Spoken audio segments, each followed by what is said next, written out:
Imagine this. You wake up one morning, the sun peeking through your window, the birds singing as if they're cheering for you. You stretch, take a deep breath, and smile because you're 70 years old and still thriving. But what does it truly mean to thrive at this stage of life? It's not about accolades or worldly trophies. It's about something far more profound. It's about the simple victories, the quiet, everyday moments that tell you, I've lived well. Today, we're diving into 6 essential abilities that signify you're not just surviving but winning at life after 70. And through the lens of Buddhist wisdom, we'll see how these milestones reflect not just resilience and vitality, but also spiritual fulfillment and peace. 1. Climbing stairs, a hidden test of strength. First on our list might surprise you, the ability to climb a flight of stairs without gasping for air. Think about it. How often do you take this act for granted? Maybe it's just a trip to your bedroom or the kitchen for a snack, but let me tell you, it's so much more. Climbing stairs is like an undercover fitness test hiding in plain sight. Buddha taught that our bodies are sacred vessels, tools for spiritual practice and mindful living. The ability to move freely and use our physical form reflects a balance between effort and mindfulness. Research reveals that by the time you hit 70, your aerobic capacity may decline by as much as 40% compared to your 30s. That's significant, isn't it? But here's the good news. It's not a foregone conclusion. Climbing stairs engages your heart, lungs, and muscles simultaneously, offering a full-body workout, a chance to honor the body's capacity for growth and movement. Think of climbing stairs as more than a physical act. It's a metaphor for overcoming life's obstacles. Every step you take is a small victory over gravity, just as every challenge you face is a chance to grow stronger. The Buddha's teachings remind us that progress often comes in small, consistent efforts. Each step is an opportunity to practice mindfulness, to feel the strength in your legs, the rhythm of your breath, and the energy flowing through your body. This seemingly mundane activity can become a meditation in motion, a moment of gratitude for your body's resilience. Picture this. A study in Europe asked participants over 60 to climb 3 flights of stairs in under 90 seconds. Those who succeeded were far less likely to experience heart issues in the next decade. Incredible, isn't it? But let's take it deeper. Imagine this scenario. You're visiting a friend in an apartment with a broken elevator. Do you sit in the lobby, waiting, feeling frustrated? Or do you take on the stairs with a determined smile, perhaps even joking? Who needs a step counter when you've got real steps? If you're in the latter group, you're not just climbing stairs, you're embracing life's challenges with grace and humor. This act reflects a mindful use of energy, aligning physical strength with mental determination. The Buddha often spoke of perseverance and effort as essential virtues on the path to enlightenment. Climbing stairs becomes more than exercise.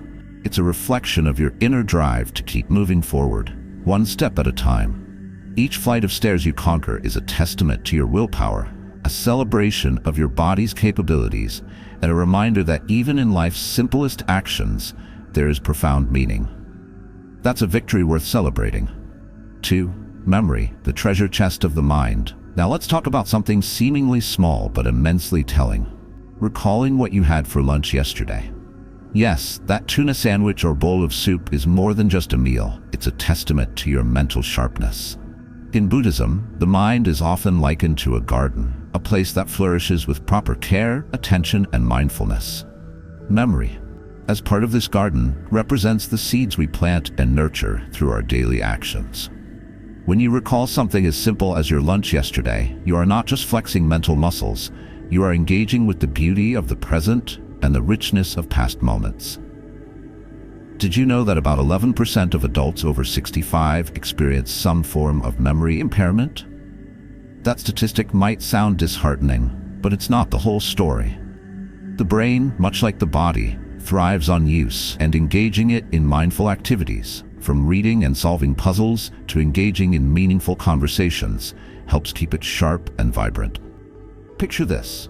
Your grandchild, with curiosity sparkling in their eyes, asks, "Grandma, what did you eat yesterday?" And without a moment's pause, you reply, "I had the most delightful grilled chicken salad, and oh, that slice of apple pie was heavenly." This simple exchange is more than a memory test. It's a bridge of connection, a way to share your life and create bonds that transcend generations. Buddha often spoke of mindfulness as the path to appreciating the present moment. When we are truly present, whether savoring a meal, laughing with a loved one, or simply sitting in silence, we create mental imprints that transform into cherished memories. These moments, no matter how small, are what make life extraordinary. Moreover, memory is deeply tied to our sense of self. The ability to recall even the mundane details of our lives gives us continuity, a thread that connects us to who we were and who we are becoming. It's a reflection of our lived experience, a testimony to the joys, lessons, and stories that shape us. And just as we nourish the body with wholesome food, we must nourish the mind with stimulating, joyful, and enriching experiences. So the next time you're asked about your day or your meal, take a moment to reflect. Share not just the food, but the feeling, the flavors, and the context that made it memorable. Because in those moments of sharing, you're not just recounting a meal, you're celebrating a life well lived, one mindful moment at a time. 3. Balance, the art of stability. Could you stand on one leg for 10 seconds? Simple as it sounds, this act is a gold standard for longevity. A study published in the British Journal of Sports Medicine found that individuals in their 70s who could balance on one leg for 10 seconds were 50% less likely to suffer severe health issues in the following years. Astonishing, isn't it? But balance isn't just about physical steadiness. In Buddhist teachings, balance extends to the mind and spirit, cultivating harmony in every aspect of life. When you stand on one leg, it's more than just a test of muscles and coordination. It's a practice of grounding yourself in the present moment.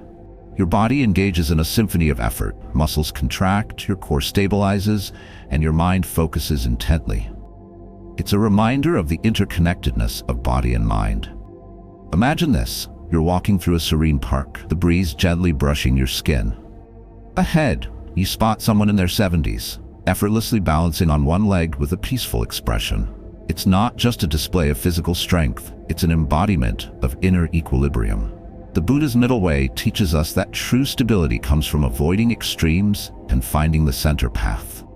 Balancing on one leg, while seemingly simple, mirrors this profound philosophy. When you practice balance, you're training not only your body but also your mind to stay calm amid life's uncertainties. Each moment spent holding that position becomes a meditation, a chance to let go of distractions and focus solely on the here and now. And the beauty of it, balance can be cultivated at any age. With patience and intention, you can build strength, steadiness, and a sense of peace that radiates into all areas of life. So, next time you're brushing your teeth or waiting for the kettle to boil, take a moment to stand on one leg.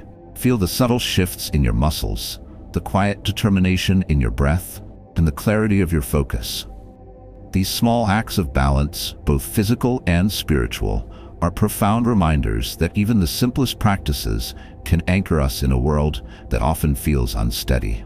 4. Laughter, the medicine for the soul. Let's move to something priceless: laughter.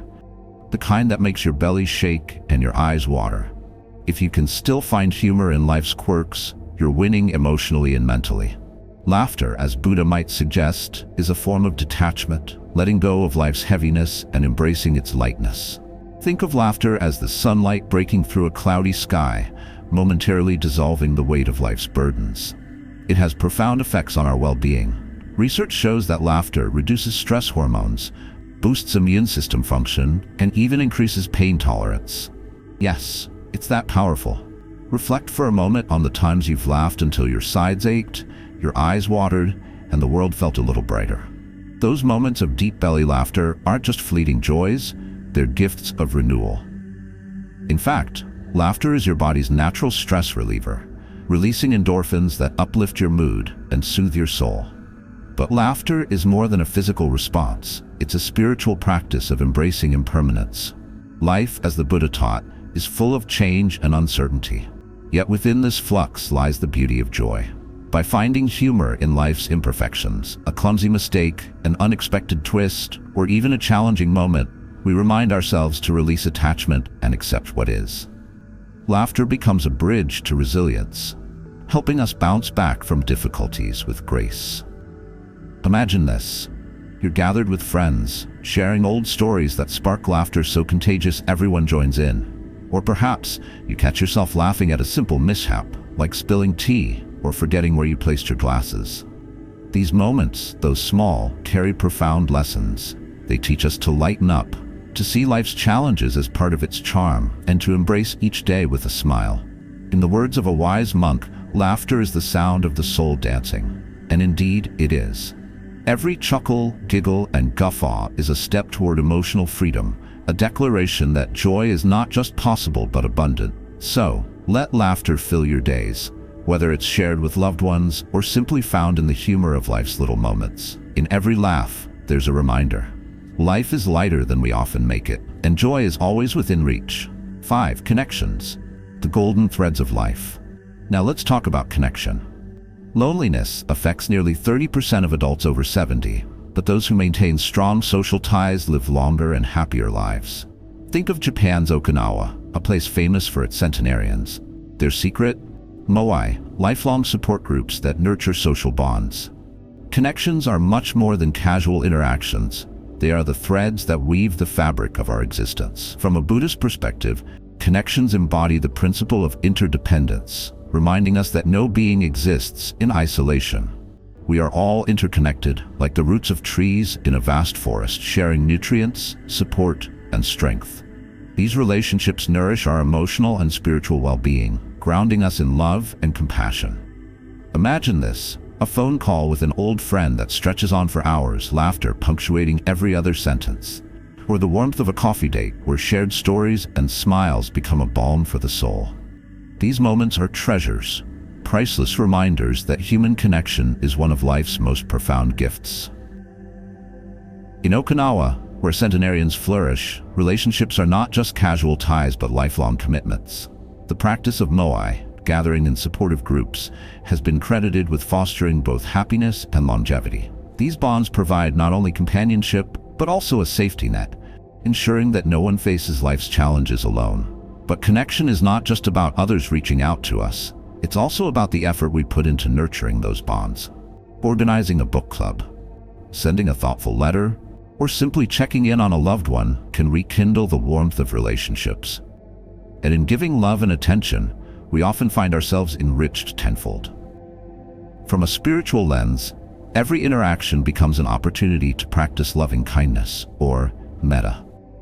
When we connect with others, we have the chance to extend compassion, to listen deeply, and to be fully present. These acts, small as they may seem, ripple outward, creating waves of positivity that touch countless lives. So cherish your connections. Treat each interaction as a sacred exchange, a moment to honor the shared humanity that binds us all. And remember, in cultivating these golden threads of life, you are not just enriching your days, you are creating a legacy of love and kindness that will endure long after you. 6. Cooking, a recipe for independence. Finally, the kitchen, a space of creativity, nourishment, and independence. Cooking isn't just about preparing food. It's about mobility, coordination, and memory. Studies show that older adults who cook for themselves are more likely to eat balanced meals and avoid chronic illnesses. But beyond its physical benefits, cooking is also a deeply spiritual practice. In Buddhism, the act of cooking can be a form of mindfulness, a meditative dance where intention meets action. Every chop of a vegetable, every stir of a pot, becomes an opportunity to be fully present.